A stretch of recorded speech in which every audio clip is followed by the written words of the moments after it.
Olá, gente, graça e paz, Hilário aqui, tudo bom? Na nossa série de reflexões sobre as parábolas de Jesus, nós caminhamos hoje para o texto que está lá em Lucas 6, dos versos 39 ao 42, que é a parábola do cego que conduz outro cego. E o texto da Bíblia diz assim: Então Jesus lhes propôs também uma parábola. É possível um cego guiar outro cego? Não acontecerá que ambos venham a cair em algum buraco? O discípulo não pode estar acima do seu mestre. Todavia, todo aquele que completar condignamente seu aprendizado será como seu mestre. Porque reparas no cisco que está no olho do teu irmão e não percebes o tronco que está no teu próprio olho? Como poderás advertir a teu irmão dizendo: Irmão, permita que eu tire o cisco do teu olho, se tu mesmo nem sequer notas o tronco que repousa no teu olho? Hipócrita, retira antes de tudo a trave do teu olho, e só assim verás com nitidez para tirar o cisco que está no olho de teu irmão. Então, consultando aqui uma lista das parábolas de Jesus, eu vi que alguém chegou ao número de 40 parábolas. Curiosamente, contudo, na lista que essa pessoa fez, não consta essa parábola tão conhecida que é a parábola do cego que guia outro cego. Mas, diferentemente de outras parábolas que focam com mais detalhe, com mais profundidade, aspectos do reino de Deus, principalmente com relação ao seu soberano, ao seu rei ou aos seus súditos, aqui o ponto-chave diz respeito ao discipulado. E eu acho interessante, para adentrar nesse assunto, Jesus ele faz uma pergunta provocativa. É possível um cego guiar outro cego? E ainda completa, né? Não acontecerá que ambos venham a cair em algum buraco? Eu acho interessante porque era costume da época que mestres da lei e pessoas consideradas profetas tivessem discípulos, pessoas que aprendiam com seus mestres a lei, como entendê-la, interpretá-la e ensiná-la a outras pessoas. E o discipulado não é apenas uma aula teórica de um curso qualquer, não. O aprendiz, é isso que significa discípulo, é alguém que caminha junto ao seu mestre e aprende na prática o conhecimento que ele vai lhe transmitir. Um aprendizado que é um aprendizado de vida, não é um aprendizado de mera teoria, tá certo? Agora, acontece que se o próprio mestre estiver enganado ou não for um bom profissional, eu acho interessante que num aspecto meramente humano, dificilmente uma pessoa que fosse um mau profissional, fosse um mau sapateiro, por exemplo, fosse um mau carpinteiro, atrairia para junto de si discípulos. Num aspecto humano isso não aconteceria. A não ser que não houvesse na região outra pessoa com quem eles aprendessem, né? Aqueles interessados naquela profissão.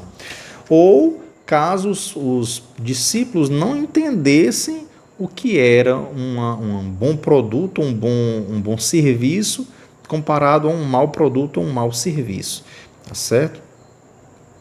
Mas isso num aspecto humano, e principalmente naquela região e naquela época. Mas trazendo para a realidade espiritual e voltando para o texto da parábola, Jesus nos ensina que os outros mestres religiosos, digamos assim, né, entre aspas, são como esse cego guiando outro cego. Na medida em que buscavam discípulos para transmitir apenas suas tradições religiosas, tradições essas que eram vãs, que eram vazias e que contradiziam a palavra de Deus, e que não levavam à salvação, muito pelo contrário. E aí a gente viu essa introdução à parábola do cego que guia outro cego. Mas agora vamos ao significado, e a gente já começou a ver isso. Mas no verso 40, Jesus afirma que o discípulo, enquanto está no processo de discipulado, de aprendizado, ele é inferior, entre aspas, ao seu mestre. Isso não significa, obviamente, que ele é inferior em relação à dignidade, não é isso. Mas em razão do conteúdo, da experiência prática. Isso deveria ensinar ao seu público, líderes religiosos, mas também aos seus discípulos de ontem e de hoje, que Jesus era o Mestre Supremo. E Jesus ele poderia parar por aí e estaria correto. Mas ele afirma que o discípulo que completar condignamente seu aprendizado será como seu mestre. Olha só onde Jesus quer chegar. Isso me leva a refletir que muitos de nós queremos levar outros a conhecer Jesus, a segui-lo e a se tornarem seus discípulos, sem que eles mesmos o sejam. E isso é uma coisa que é absolutamente impossível. Não tem como eu conduzir outra pessoa a Jesus sem eu mesmo conduzir, sem eu mesmo ser um seguidor de Jesus. Entende isso?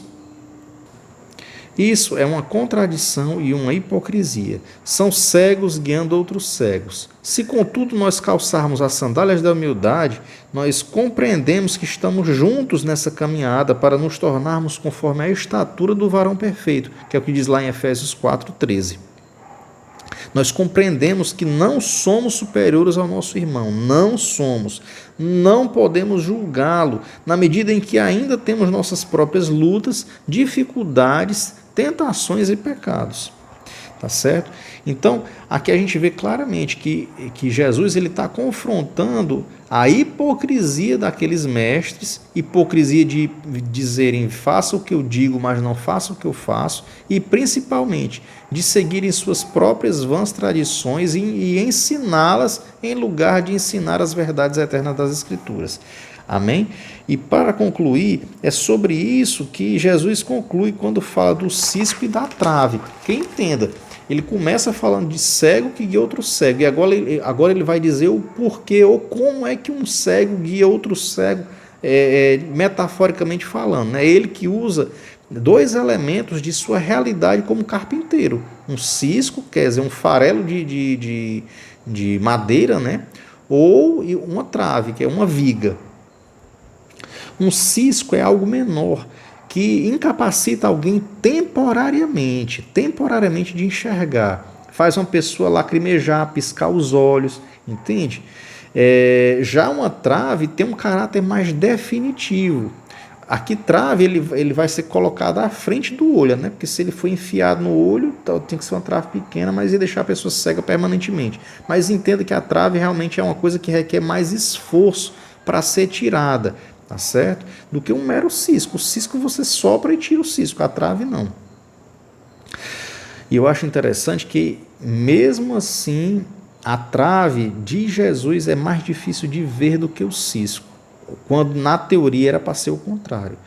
Por quê? Quando não notamos a trave é porque agimos com soberba, é a soberba que nos impede de ver a trave que está diante de nós. O cego que guia outro cego, curiosamente, é o que carrega uma trave em sua vista ou em nossas vistas em relação àquele que apenas leva um cisco. Então imagine novamente a cena. É porque é difícil a gente imaginar, porque a gente não tem essa cultura ou esse dia a dia de trabalhar numa madeireira. Mas se porventura você trabalhar numa madeireira ou já participou de uma construção, você talvez consiga imaginar essa cena. Um farelinho de madeira, de uma construção, né, de uma madeireira, e você consegue enxergar, mas você não consegue enxergar uma viga, um poste na sua frente. Tá? Então talvez o seu orgulho ou o nosso orgulho nos impeça sequer de entendermos que estamos cegos. Que isso não aconteça conosco. Amém? E para concluir, eu deixo como oração o seguinte desafio: que Deus nos permita enxergar nossas próprias traves, aquilo que tem cegado nosso entendimento espiritual para as verdades do reino e para as necessidades dos nossos irmãos, que muitas vezes julgamos que estão ao nosso lado e que não entendemos as suas necessidades. Que em nossa caminhada de discipulado sejamos bons discípulos e discipuladores humildes. Amém? E se esse vídeo falou com você, não esqueça de curtir, comentar, compartilhar. Que Deus abençoe você e sua família.